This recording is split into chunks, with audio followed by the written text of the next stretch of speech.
Hello, Tom. Got your Solexes finished for you. Thank you for sending them to me. I'm going to go over a few things before we do a cold start. They've been sitting for a few days, and we definitely got a cold start. But I'm going to talk for a little bit, and just to let you know, it's got a really cold start going on.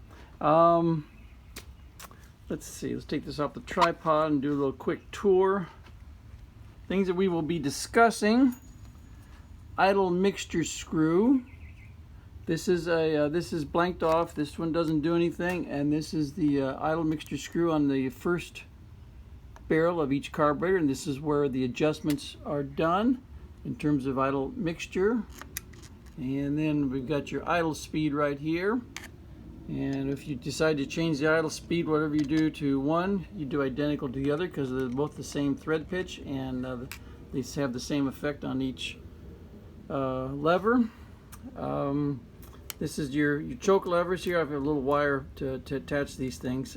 This is the main choke lever right here, and this is the slave to it. And so you have to have these tied together.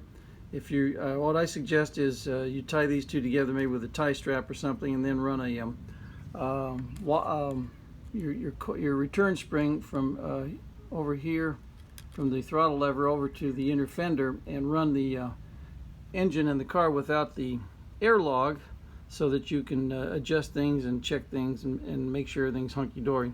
And speaking of which, the air log will go in place over the studs, which I'm going to put in later on. And I suggest you install the carburetors loosely and get them to where they wiggle a little bit, but they're installed. Then put the air log in place, snug down the carburetors back here, and then pull the air log off, tighten the carburetors, and then put the air log back on. Make sure it fits, because there's enough wiggle in the carburetors that you snug them down, and then you'll find that the air log does not fit. And speaking of which, one of the best ways to install these carburetors is with the use of 1/4-inch drive swivel sockets. A 1/4-inch drive offers plenty of torque. You're not assembling the Eiffel Tower. Just that'll give you plenty of torque for attaching the carburetors. I have the screws in backwards for my test stand purposes, but this is not the way the bolt goes in. It goes in from this side that way. Also, I've got your hot choke here. It's going to go right here. Got your hot choke all set up, and got you a new throttle bracket that goes up here. Yours was too old and too far gone, and of course got your throttle rod that you sent me. I'll put some balls on the end of it for you. Let's see what else we got to talk about here. Fuel filtration, fuel quality. These carburetors are very sensitive to the fuel and fuel quality and dirtiness. So make sure you have fresh fuel in your gas tank, and make sure you got your fuel filters are in good shape, because if not, you'll really mess things up. Another part of installation, you will want to stabilize this fitting in the float bolt cover. And then you do your twisting and turning on the fuel line up here, because otherwise, if you twist here with this in place, you have the possibility of ripping out the threads right here, and that's not going to happen on my watch. One of the best ways for tuning these is with the use of the synchrometer. Let's see if I can get this on camera here. Where is it?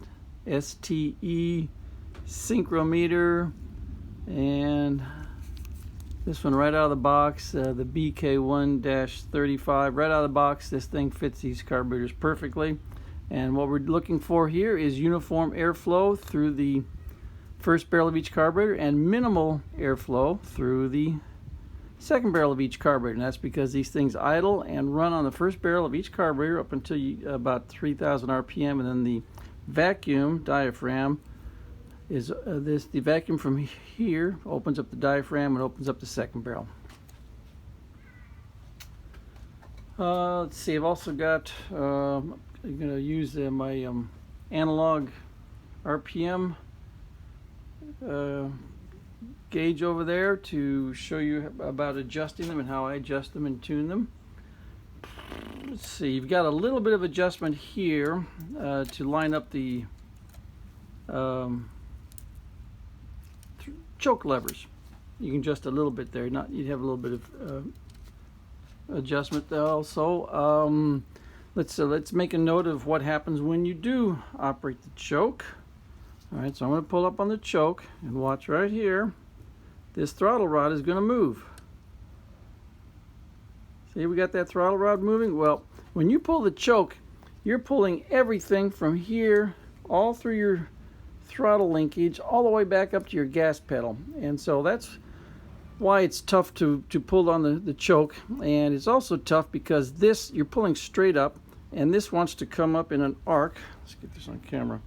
Now, these levers are coming up on an arc, but you're pulling straight up and down. So that's another thing that adds drag to the choke lever. So choke button knob on the dash. So be sure to lubricate your choke shaft, choke cable as much as you can, and make sure it operates freely. And I've got what else we got here? I think that's it. I'm going to show you about tuning. Yeah, we're going to adjust the idle mixture. What we're going to do is get airflow and do like one after the other, or not almost simultaneously, but you want to get your airflow synchronized where these are flowing the same amount, and you do that with your throttle disconnected so each carburetor is independent. And what I do is I will simply disconnect the throttle right here, and I just physically hold on to it so that you don't have a runaway carburetor. And obviously it's critical for your final, I'll give you the instructions on all your throttle rod lengths, and this is your final adjuster, and this is a turnbuckle so that when you turn it in and out, you can get your fine tuning. And the point of the exercise is that you want to get this adjusted to where you pop this off and you put it back on, and the idle doesn't change, but you have good contact and no slop in there.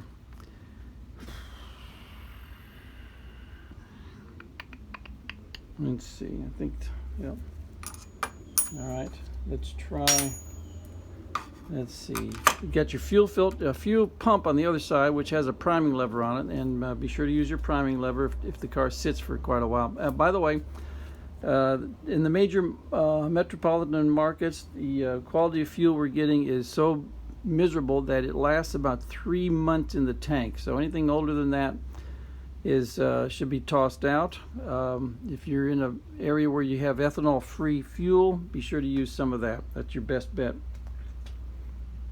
So let's see if we can. All right, let's get let's start this thing up and get some adjusting. The only way you can adjust this the carburetors is when it gets warmed up. So we're going to warm these up first of all. I'm going to choke it.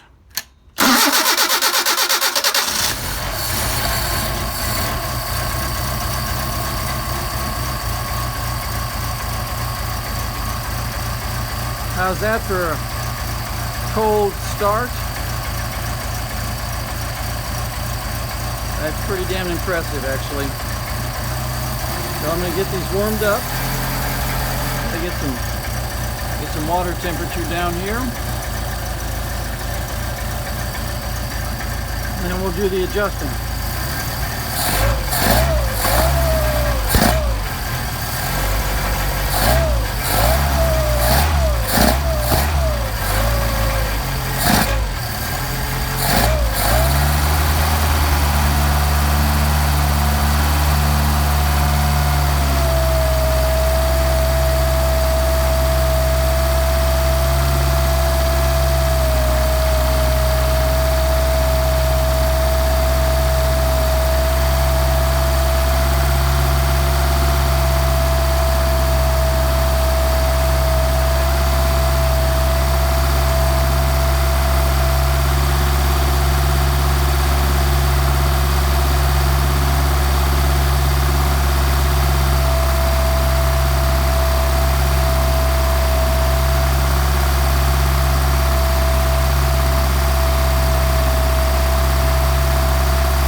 get water temperature. This little spike and then settle back down when the thermostat opens.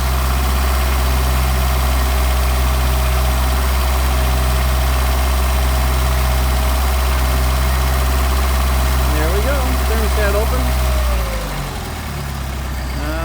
Now time to start adjusting. Let me get this where we can see the synchrometer.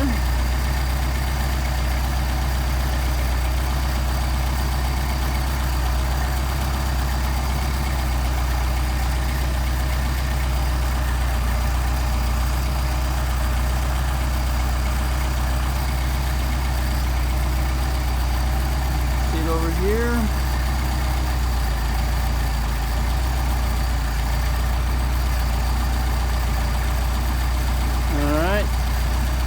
So we're going to disconnect the throttle. You see I disconnected it here.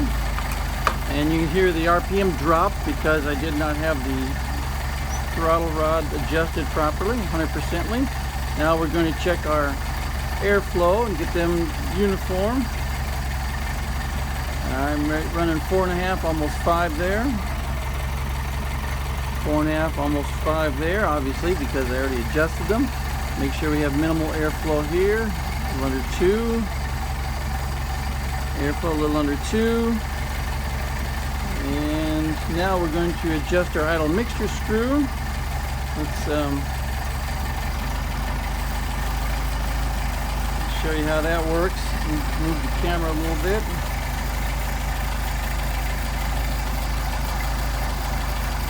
Alright,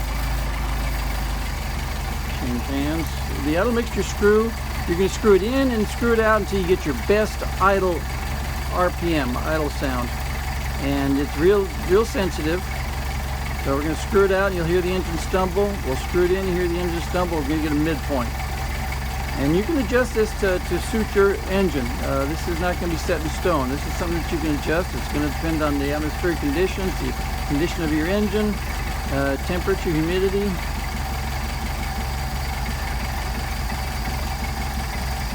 Hear the engine start to stumble and labor. Screw it back in. Stumbles again. Screw it back out where we get a nice smooth idle.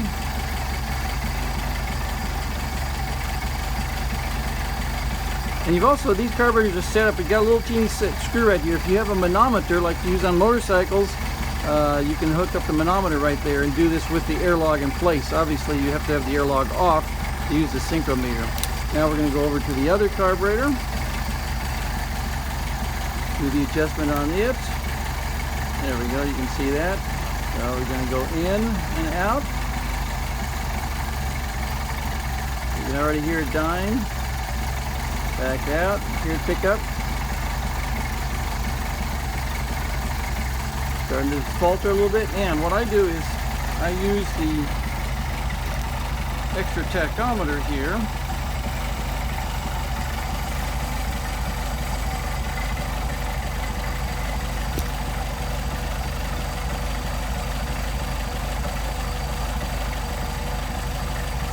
See if I can get the glare off of there. All right. We are on the high scale, we're going to the low scale. Here's our RPM right here, and here's the low scale down here, 200, 400, 600. So right now we're idling at 600. Just for fun, I'm going to see how low this thing will idle.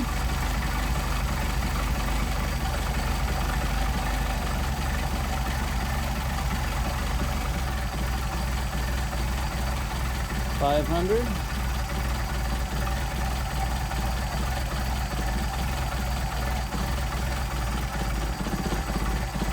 425, 400, 425. Pretty impressive. Well, we don't want the engine laboring, so we're going to kick it back up.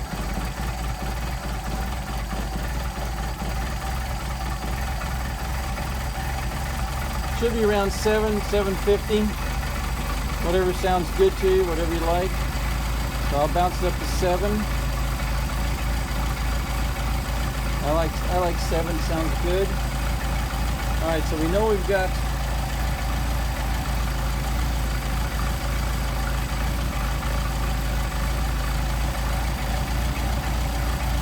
all right, 657. All right, now I'm going to raise the camera up.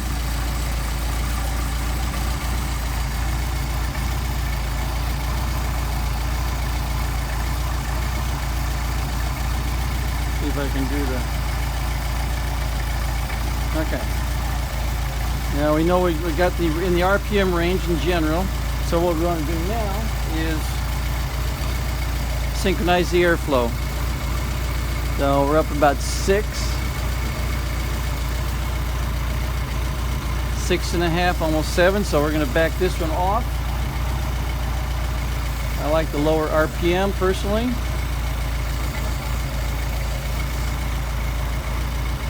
All right, we're at 6 here.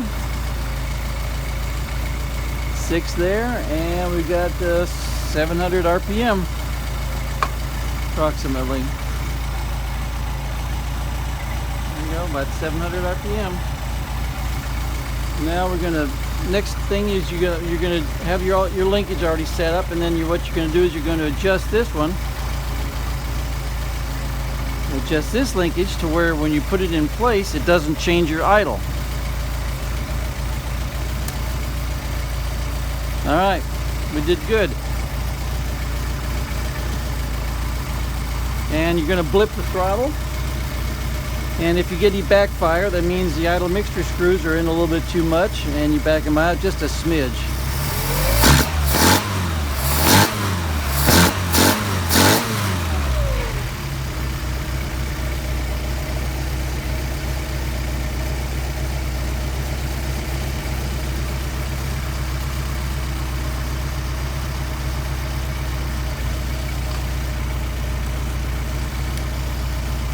Looking good.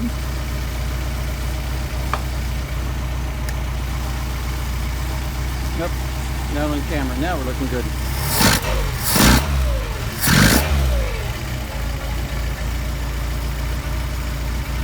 All right. Got some really nice carburetors for you. I'm going to try a hot start, hot restart.